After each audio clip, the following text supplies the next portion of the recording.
बहुत ही मुकद्दस सरजमीन है। ये महात्मा गांधी यहीं से इनके आंदोलन को परवान चढ़ा था। यही वो मुकद्दस सरजमीन है जिसने महात्मा गांधी के हौसले को परवान चढ़ाया था। यही वो सरजमीन है जिसने भारत में एक नई सिरे से सत्याग्रह की शुरुआत की थी। जब नाइंसाफी और भेदभाव की शुरुआत होती है, तब तक हिंदुस्तान के जाबाज सत्याग्रही सामने आते हैं। एक बार फिर से एक काला कानून पास कर दिया गया है जिसका नाम है वक्फ एक्ट 2025। एक बार फिर से हमें संवैधानिक तरीके से क्रांति का आगाज करना होगा। एक बार फिर से सत्याग्रह की शुरुआत करनी होगी। चंपारणी के देशवासी और जनता से अनुरोध है कि एक बार फिर से आप वही सत्याग्रह करें जिस तरह से महात्मा गांधी ने अंग्रेजी हुकूमत के काले कानून के खिलाफ, रॉलेट एक्ट के खिलाफ सत्याग्रह किया था और कहा था कि ये काला कानून है। अगर आज भी बापू हमारे बीच होते, महात्मा गांधी अगर आज जिंदा होते, तो कहते कि वक्फ एक्ट भी ये काला कानून, इसको बर्दाश्त नहीं किया जा सकता है। हर वो चीज जो देश के हित में नहीं है, जो देशवासियों के हित में नहीं है, उसको बर्दाश्त नहीं की जा सकती है। वक्फ एक्ट सिर्फ मुसलमानों के लिए ही नहीं, बल्कि पूरे देशवासियों के लिए एक सवालिया निशान है, एक भेदभाव का प्रतीक है।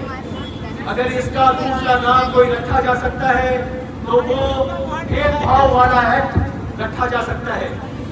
इसकी बुनियाद भी भेदभाव के ऊपर ही रखी गई है और इसीलिए संसद के 232 एमपी ने भी इसकी मुखालफत की। सलाम है उन तमाम नेताओं को, उन तमाम देशवासियों को, उन तमाम राजनेताओं को जिन्होंने अदल और इंसाफ का रास्ता चुना और इस बिल की मुखालफत की, पूरे जोर और शोर से इसकी मुखालफत की। उसी तरह से हिंदुस्तान की बड़ी बड़ी तंजीमें, अक़लियतों की भी तंजीमें, उन्होंने भी इसकी मुखालफत की। JPC में भी इसकी मुखालफत हुआ और करोड़ों भारतीयों ने भी साइन और पिटीशन के जरिए से वक्फ तब्दीली एक्ट की मुखालफत कर की। लेकिन अफसोस कि उनको हमारे जज्बात की कदर नहीं, लेकिन अफसोस कि उनको भारतीयों की जज्बात की कदर नहीं और जल्दबाजी में, आनंद फानंद में, जल्दी में उन्होंने बिना गौर और फिक्र के इस एक्ट को, इस काले कानून को पास कर दिया। ये बिल जो वक्फ की जायदाद, जो दान की गई हुई जायदादें हैं, उनके ऊपर एक जोरदार हमला है। दान कर देने का हक हर मज़ाहिब में रखा गया है।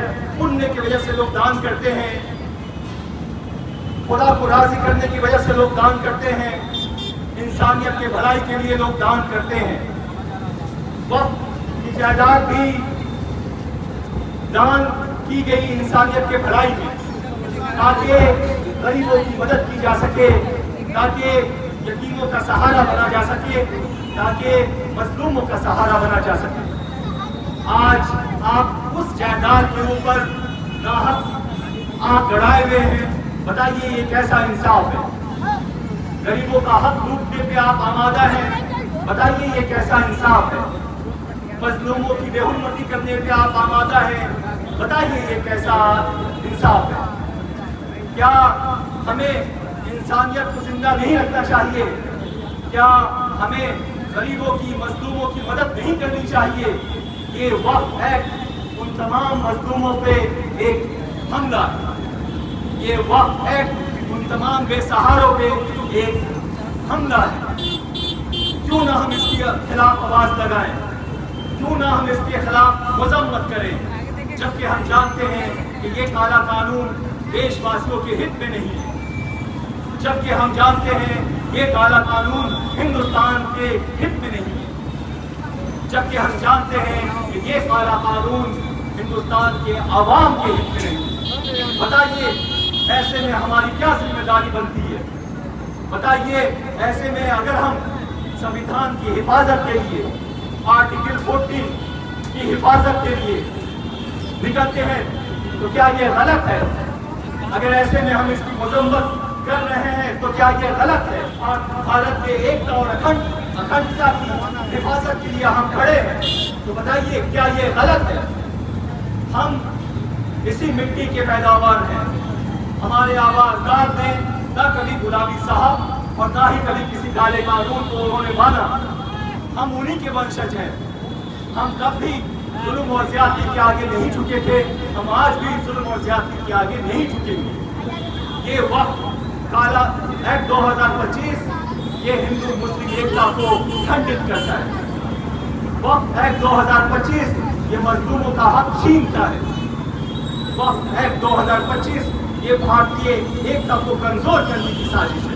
हम बर्दाश्त नहीं कर सकते हैं और इसलिए हम इसकी खुलेआम और पुरजोर मजम्मत करते हैं। काला कानून वापस लो, वापस लो, वापस लो, वक्त एक्ट वापस लो, वापस लो, वापस लो। हिंदुस्तान जिंदाबाद, भारतीय एकता जिंदाबाद, जिंदाबाद, जिंदाबाद, संविधान जिंदाबाद, इनकलाब जिंदाबाद। थोड़ी देर में हम लोग यहाँ से कूच करेंगे शांतिपूर्ण तरीके से और इंशाअल्लाह फिर गांधी चौक मीना बाजार में जाएंगे। वहाँ पे अपनी बात भाषण के अंदाज में रखेंगे और उसके बाद जो हमारी मांगे हैं उसको भी सामने रखेंगे और फिर वहाँ से हम लोग हिंसक हो जाएंगे।